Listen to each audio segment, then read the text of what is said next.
Hello എല്ലാവർക്കും എൻ്റെ പുതിയൊരു വീഡിയോയിലോട്ട് സ്വാഗതം. അപ്പോൾ ഇന്നത്തെ വീഡിയോയിൽ ഞാൻ നിങ്ങളായിട്ട് ഷെയർ ചെയ്യാൻ പോകുന്നത് ഇപ്പോൾ ജർമ്മനിയിൽ നിങ്ങൾ കുറേയധികം തൊഴിലവസരങ്ങൾ കാണുന്നുണ്ടായിരിക്കും. അതേപോലെ തന്നെ ഇവിടുത്തെ ഗവൺമെൻറ് പുതുതായിട്ട് ഇറക്കുന്ന പദ്ധതികൾ, ഇപ്പോൾ ഓപ്പർച്യൂണിറ്റി കാർഡ്, അതെല്ലാം നിങ്ങൾ അറിയുന്നുണ്ടായിരിക്കും.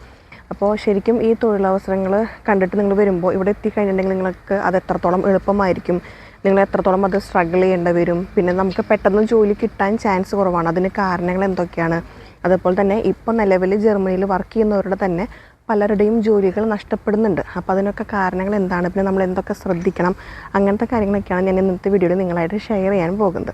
അപ്പോൾ ഇപ്പോഴത്തെ ഇവിടുത്തെ ഒരു റിപ്പോർട്ട് പ്രകാരം ഇപ്പോൾ ജർമ്മനിയിൽ കഴിഞ്ഞ 10 വർഷത്തിനിടയ്ക്ക് ഏറ്റവും ഹയസ്റ്റ് അൺഎംപ്ലോയ്മെൻറ്റ് റേറ്റ് ഉള്ളത് ഇപ്പോഴാണ് എന്നാണ് ഇവർ പറയുന്നത്. അതിന് 6% വരെ കൂടാം എന്നൊക്കെ ചാൻസ് ഉണ്ടെന്നാണ് ഇവർ പറയുന്നത്. അപ്പോൾ അതിന് കാരണങ്ങൾ എന്തൊക്കെയാണ് വരണേ എന്നുള്ളത് നമുക്ക് ആദ്യം നോക്കാം. അപ്പോൾ അതിൽ ഒന്നാമത്തെ കാരണം എന്ന് പറയുന്നത് നമ്മുടെ ജർമ്മൻ ലാംഗ്വേജ് തന്നെയാണ് കേട്ടോ. അതായത് ഇപ്പോൾ ഇവിടെ ഏതൊരു ജോലിക്കായാലും നമുക്ക് ജർമ്മൻ ലാംഗ്വേജ് മസ്റ്റായിട്ട് വേണ്ടി വരുന്നുണ്ട്. ഇപ്പോൾ പല ഫീൽഡിലും നമുക്ക് ലാംഗ്വേജ് വേണ്ട എന്ന് പറയുന്നുണ്ട്. എങ്കിൽ പോലും നമ്മളവിടെ ലാംഗ്വേജിൻ്റെ അതായത് ഇപ്പോൾ A1 അല്ലെങ്കിൽ A2 അല്ലെങ്കിൽ B1 ഈ ഒരു സർട്ടിഫിക്കറ്റിലത് നമ്മളവിടെ അപ്ലൈ ചെയ്യുമ്പോൾ നമ്മുടെ പ്രയോറിറ്റി അവിടെ കുറയാൻ ചാൻസ് ഉണ്ട്. ഇപ്പോൾ കുറേയധികം തൊഴിലവസരങ്ങൾ ഇവിടുത്തെ ഗവൺമെൻറ്, ഇപ്പോൾ ജർമ്മൻ ഗവൺമെൻറ് പബ്ലിഷ് ചെയ്യുന്നുണ്ട്. എങ്കിൽ പോലും നമ്മളിപ്പോൾ ഒരു ജോലിക്കായിട്ട് ഒരു കമ്പനിയിലോട്ട് നമ്മുടെ റെസ്യൂം അയക്കുമ്പോൾ അതായത് നമ്മുടെ ക്വാളിഫിക്കേഷനും എക്സ്പീരിയൻസും ലാംഗ്വേജ് പ്രൊഫിഷ്യൻസിയും എല്ലാതും ചെക്ക് ചെയ്യുന്നത് ആ കമ്പനിയിലത്തെ എംപ്ലോയർ ആയിരിക്കും. അപ്പോൾ ആ ഒരു കമ്പനിയിലത്തെ ഡിമാൻഡ്സ് ഒന്നും നമ്മൾ മീറ്റ് ചെയ്യുന്നില്ല എന്നുണ്ടെങ്കിൽ ഉറപ്പായിട്ടും ആ ഒരു എംപ്ലോയർ നമ്മളതിനെ ആ ഒരു പോസ്റ്റിലോട്ട് ഒരിക്കലും ഹയർ ചെയ്യാൻ പോകുന്നില്ല. അവിടെ പ്രയോറിറ്റി കൂടിയത് വേറെ ആർക്കാണോ അവരെ ആയിരിക്കും അവർ ഹയർ ചെയ്യുന്നത്. അപ്പോൾ ഞാൻ പറഞ്ഞു വന്നത് എന്താണെന്ന് വെച്ചിട്ടുണ്ടെങ്കിൽ നമുക്കിവിടെ തൊഴിലവസരങ്ങൾ കുറേയധികം ഉണ്ട് എന്ന് വിചാരിച്ചിട്ട് ആ ഒരു പോസ്റ്റിലോട്ട് ഇവർ ഒന്നും നോക്കാതെ ആൾക്കാരെ എടുക്കുന്നില്ല. ഇപ്പോൾ ആ കമ്പനിയുടെ ഡിമാൻഡ്സ് മീറ്റ് ചെയ്യുന്നുണ്ടെങ്കിൽ മാത്രമാണ് ഒരു എംപ്ലോയറിനെ അവർ ആ പോസ്റ്റിലോട്ട് ഹയർ ചെയ്യുന്നുള്ളൂ. അതിൽ ഏറ്റവും ഇവർ പ്രയോറിറ്റി കൊടുക്കുന്നത് ജർമ്മൻ ഭാഷയ്ക്ക് തന്നെയായിരിക്കും. ഇപ്പോൾ ആ ഒരു ജോലിക്ക് ജർമ്മൻ ഭാഷ വേണം എന്നുണ്ടെങ്കിൽ ജർമ്മൻ ഭാഷയ്ക്ക് എന്തായാലും അവർ പ്രയോറിറ്റി കൊടുക്കുന്നുണ്ട്. അതേപോലെ തന്നെയാണ് ക്വാളിഫിക്കേഷൻ. ഇപ്പം നമ്മുടെ നാട്ടിൽ പഠിച്ച പല ക്വാളിഫിക്കേഷൻസും ഇവരിവിടെ ആക്സെപ്റ്റ് ചെയ്യുന്നില്ല. അത് ചിലപ്പോൾ നമ്മൾ അഡീഷണലായിട്ട് ട്രെയിനിങ്ങും കാര്യങ്ങളൊക്കെ വരുന്നുണ്ട്. അപ്പോൾ ഇതൊക്കെ ഈ കാരണങ്ങളിൽ പെടുന്നതാണ്.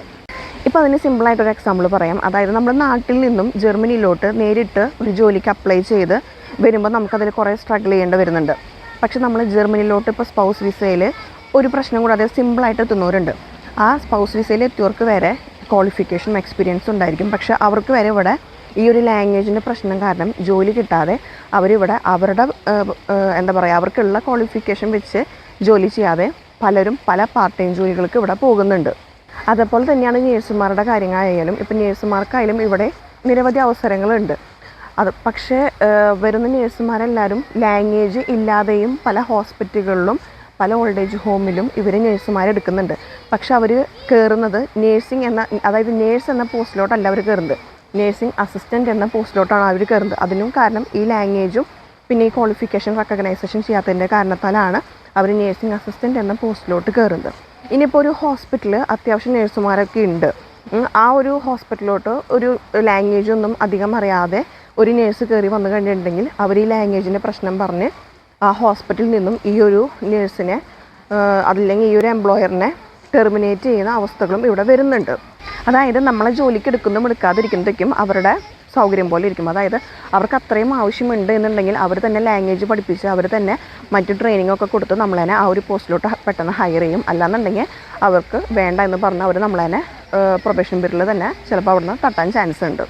ഇപ്പോൾ ഇവിടെ ഈ തൊഴിലവസരങ്ങൾ ഉണ്ടെന്ന് പറഞ്ഞല്ലോ. അപ്പോൾ ഈ അവസരങ്ങളിലോട്ട് ഇവിടെ പെട്ടെന്ന് ഇവർ ആൾക്കാരെ എടുക്കാത്തതും അതേപോലെ തന്നെ ഇവിടെ ഉള്ള ആൾക്കാരുടെ തന്നെ പലരുടെയും ജോലി ഇപ്പോൾ നഷ്ടപ്പെട്ടുകൊണ്ടിരിക്കുകയാണ്. അതിന് കാരണം എന്താണെന്ന് വെച്ചിട്ടുണ്ടെങ്കിൽ ഇപ്പോൾ ജർമ്മൻ എക്കണോമി അത്രത്തോളം അങ്ങോട്ട് ഉയർന്നു പോകുന്നില്ല. അത് കാരണം എന്ന് വെച്ചിട്ടുണ്ടെങ്കിൽ യുദ്ധമാണ്. ഇപ്പോൾ യുദ്ധം കാരണം ഇവിടെ നല്ല പോലെ എനർജി പ്രൈസ് കൂടിയിട്ടുണ്ട്. അതുകൊണ്ട് തന്നെ അത് പല മാനുഫാക്ചറിങ് ഇൻഡസ്ട്രീനെ നല്ല പോലെ ബാധിച്ചിട്ടുമുണ്ട്. അതുകൂടാതെ ഇവിടെ ഇവർ ഏറ്റവും കൂടുതൽ ഫോക്കസ് ചെയ്തിരുന്നത് നമ്മുടെ എക്സ്പോർട്ടിങ് മേഖലയിലാണ്. ആ മേഖലയിലും ഇവിടെ നല്ല പോലെ ഡിമാൻഡ് കുറഞ്ഞിട്ടുണ്ട്. അതുകൊണ്ട് തന്നെ പല കമ്പനികൾക്കും പുതിയ പ്രൊജക്റ്റ് കിട്ടുന്നില്ല, വർക്ക് കിട്ടുന്നില്ല. പിന്നെ പല കമ്പനികളുടെയും ഡെപ്റ്റ്, ഫിനാൻഷ്യൽ പ്രഷറൊക്കെ കാരണം ഉള്ള തൊഴിലാളികളുടെ തന്നെ ജോലികൾ ഇവിടെ നഷ്ടപ്പെട്ടുകൊണ്ടിരിക്കുന്നുണ്ട്. അപ്പോൾ ഈ ഒരു സാഹചര്യം കുറയ്ക്കാനായിട്ട്, അതായത് പൂർണ്ണമായിട്ടും ഒരാളുടെ ജോലി നഷ്ടപ്പെടുക എന്നീ സാഹചര്യം കുറയ്ക്കാനായിട്ട് ഇവിടെ ഒരു കൂർസാർബൈറ്റ് എന്ന് പറഞ്ഞിട്ടൊരു പദ്ധതിയുണ്ട്. അപ്പോൾ ഇതെന്ന് വെച്ചിട്ടുണ്ടെങ്കിൽ നമ്മളിപ്പോൾ 100% വർക്ക് ചെയ്യുന്നത് ഇവർ 50% കുറയ്ക്കും. എന്നിട്ട് അതിനോട് കൂടെ തന്നെ നമ്മുടെ ശമ്പളവും കുറയും. പക്ഷെ നമ്മൾ ജോലി ചെയ്യാതെ നഷ്ടപ്പെടുന്ന ശമ്പളത്തിൻ്റെ 60% നമുക്ക് ഇവിടുത്തെ ഗവൺമെൻറ് തരും. അങ്ങനെയായിരുന്നു ഈ പദ്ധതി ഇവരിവിടെ നടത്തിയിരുന്നത്. ഇത് ശരിക്കും കോവിഡിൻ്റെ സമയത്തൊക്കെയാണ് ഇവർ പല കമ്പനിക്കാരും ഇത് നല്ലപോലെ ഉപയോഗിച്ചിരുന്നത്. അത് പക്ഷേ ഒരു ടെമ്പററി സൊല്യൂഷൻ മാത്രമാണ്. അപ്പോൾ ഈ ഒരു പദ്ധതി, അതായത് ഈ കൂർസ് ആർബൈറ്റ് നമ്മൾ ഈ പറഞ്ഞ ഒരു പദ്ധതി, ഈ ഒരു സൊല്യൂഷൻ അതൊരു ലോങ് ടേമിൽ യൂസ് ചെയ്യാൻ പറ്റാത്തത് കൊണ്ട് തന്നെ ഇവിടുത്തെ കമ്പനിക്കാർ റീസ്ട്രക്ചർ ചെയ്യുന്നുണ്ട്. അതുകൊണ്ട് തന്നെ പലരുടെയും ജോലി ഇപ്പോൾ പെർമനൻ്റ് ആയിട്ട് നഷ്ടപ്പെട്ടുകൊണ്ടിരിക്കുന്നുണ്ട് എന്ന് വിചാരിച്ച് ഇവിടെയുള്ള എല്ലാവരുടെയും ജോലി നഷ്ടപ്പെട്ടുകൊണ്ടിരിക്കുകയാണ് എന്നല്ലാട്ട് ഉദ്ദേശിച്ചത്. കുറച്ച് പേരുടെയൊക്കെ ഇങ്ങനെ ജോലി നഷ്ടപ്പെട്ടതായിട്ട് ഞാൻ അറിഞ്ഞത് എന്നോട് പേഴ്സണലി ഇൻസ്റ്റാഗ്രാമിലൊക്കെ മെസ്സേജ് അയച്ചായിരുന്നു. അപ്പോൾ അത് നിങ്ങളായിട്ടൊന്ന് ഷെയർ ചെയ്യാമെന്ന് വിചാരിച്ചു. അത്ര മാത്രമേ ഉള്ളൂ. ഇനി ശ്രദ്ധിക്കേണ്ട കാര്യങ്ങളെക്കുറിച്ചാണ് കേട്ടോ പറയുന്നത്. അതായത് ഇപ്പോൾ ഇവിടെ ജോബ് ഓപ്പർച്യൂണിറ്റി കാർഡ് അല്ലെങ്കിൽ ജോബ് സീക്കേഴ്സ് വിസ, ഇങ്ങനെ വിസയിലൊക്കെ കയറി വരുന്നവർ ഇവിടെ എത്തിക്കഴിഞ്ഞിട്ടുണ്ടെങ്കിൽ നിങ്ങൾക്ക് അപ്പം തന്നെ ജോലി കിട്ടും എന്ന് നിങ്ങൾ ഒരിക്കലും വിചാരിക്കരുത്. നിങ്ങൾ നിങ്ങളുടെ ലാംഗ്വേജ് എഫിഷ്യൻസി ഒക്കെ കൂട്ടാൻ നോക്കുക. അതുപോലെ തന്നെ ഒട്ടും സെലക്റ്റീവ് ആവാതെ നമുക്ക് പറ്റുന്ന ജോലികൾക്ക്, അതായത് നമ്മുടെ ക്വാളിഫിക്കേഷൻ അനുസരിച്ചുള്ള പറ്റുന്ന ജോലികൾക്കെല്ലാം അപ്ലൈ ചെയ്തുകൊണ്ടിരിക്കുക. ഇപ്പോൾ ഒരു 10-20 ജോലിക്കൊക്കെ റെസ്യൂം അയച്ചതിന് ശേഷം കിട്ടുമെന്ന് വിചാരിച്ചിരിക്കാതെ നമുക്ക് പറ്റാവുന്ന അത്രയും അപ്ലൈ ചെയ്തുകൊണ്ടിരിക്കുക. ഇപ്പോൾ ഒരു അയച്ചത് മൊത്തം ചിലപ്പോൾ നമുക്ക് റിജക്ഷൻ വന്നു എന്ന് വരാം. എങ്കിലും തളരാതെ CV-യും കവർ ലെറ്ററൊക്കെ വെച്ച് ജോലികൾക്ക് അപ്ലൈ ചെയ്യാം. അതുപോലെ തന്നെ എല്ലാ ജോലികൾക്കും ഒരേ CV-യും കവർ ലെറ്ററും അയക്കാതെ ഒരേ CV-യും കവർ ലെറ്ററും അയക്കുന്നത് പരമാവധി ഒഴിവാക്കാം. അതുപോലെ തന്നെ ജർമ്മനിൽ CV-യും കവർ ലെറ്ററും വെക്കാനായിട്ട് ശ്രദ്ധിക്കുക. ഇപ്പോൾ ഇംഗ്ലീഷ് മതി അല്ലെങ്കിൽ ജർമ്മൻ വേണ്ട എന്ന് പറയുന്ന ജോലികൾക്കാണെന്നുണ്ടെങ്കിൽ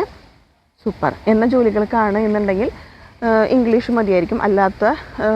അല്ലാത്ത ജോലികൾക്കൊക്കെ നമ്മൾ ഈ ജർമ്മനിൽ തന്നെ CV-യും കവർ ലെറ്ററൊക്കെ വെക്കാനായിട്ട് ശ്രദ്ധിക്കാം.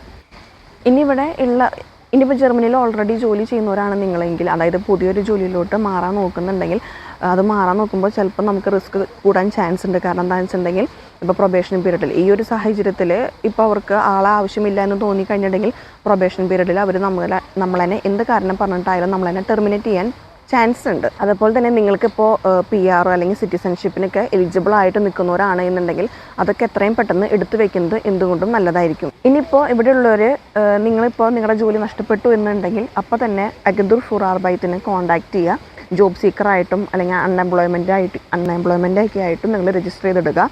അപ്പോൾ നമുക്ക് കിട്ടാനുള്ള അൺഎംപ്ലോയ്മെൻറ്റ് ബെനിഫിറ്റ്സ് കിട്ടും. അതേപോലെ തന്നെ ജോബ് സീക്കറായിട്ട് രജിസ്റ്റർ ചെയ്ത് കഴിഞ്ഞിട്ടുണ്ടെങ്കിൽ അവർ നമ്മളതിനെ, അതായത് അഗന്തുർ ഫുർ ആർബൈറ്റ് നമ്മളതിനെ പുതിയ ജോലി കണ്ടുപിടിക്കാനായിട്ടും അല്ലെങ്കിൽ എന്തെങ്കിലും കോഴ്സുകൾ ഇനി ചെയ്യണം എന്നുണ്ടെങ്കിൽ, ഇപ്പോൾ ലാംഗ്വേജ് തന്നെ പഠിക്കണം എന്നുണ്ടെങ്കിൽ അവർ നമ്മളതിനെ ഹെൽപ്പ് ചെയ്യുന്നതായിരിക്കും. അപ്പോൾ ഇത്രയ്ക്കാണ് ഇന്നത്തെ വീഡിയോയിലുള്ളത്. അതായത് ഞാനിപ്പോൾ ഈ പറഞ്ഞതിലൂടെ ഇവിടെ ഭയങ്കര മോശം അവസ്ഥയാണ് എന്നതല്ല ഉദ്ദേശിക്കുന്നത്. ഇപ്പോഴത്തെ ഒരു സാഹചര്യത്തിൽ ഇവിടെ ഇപ്പോൾ ജോലി കിട്ടാനായിട്ട് സ്ട്രഗിൾ ചെയ്യുന്നവരുമുണ്ട്. അതേപോലെ തന്നെ ഉള്ള ജോലി നഷ്ടപ്പെട്ട് ബുദ്ധിമുട്ടുന്നവരുമുണ്ട്. അപ്പോൾ നിങ്ങൾക്ക് ജർമ്മനിയിൽ ജോലി ചെയ്യാൻ താല്പര്യം ഉണ്ടെങ്കിൽ ഈ പറഞ്ഞ, അതായത് ഇപ്പോൾ ഓപ്പർച്യൂണിറ്റി കാർഡ് അല്ലെങ്കിൽ ജോബ് സീക്കർ വിസയിലൊക്കെ വന്നിട്ട് നിങ്ങൾക്ക് പരമാവധി നിങ്ങൾ ജോലി കണ്ടുപിടിക്കാനായിട്ട് ശ്രദ്ധിക്കുക. പിന്നെ ലാംഗ്വേജ് അത് മസ്റ്റായിട്ടുള്ളൊരു കാര്യമാണ്. അത് എത്രത്തോളം നന്നാക്കാൻ പറ്റുന്നുണ്ടോ അത്രത്തോളം നല്ലതായിരിക്കും. അപ്പോൾ ഇത്രയ്ക്കാണ് ഇന്നത്തെ വീഡിയോയിലുള്ളത് കേട്ടോ. അപ്പോൾ ഞാൻ ഇനി അടുത്ത വീഡിയോയിൽ നമുക്ക് കാണാം. അപ്പോൾ നിങ്ങൾക്ക് ഈ ഒരു ഇൻഫോർമേഷൻ ഞാൻ ഷെയർ ചെയ്തത് ഇഷ്ടപ്പെട്ടു എന്നുണ്ടെങ്കിൽ നിങ്ങൾ ലൈക്ക് ചെയ്തോളൂ, സബ്സ്ക്രൈബ് ചെയ്തോളൂ, കമൻറ്റ് ചെയ്തോളൂ. നമുക്ക് അടുത്ത വീഡിയോയിൽ കാണാം. അതുവരെ എല്ലാവർക്കും ബൈ.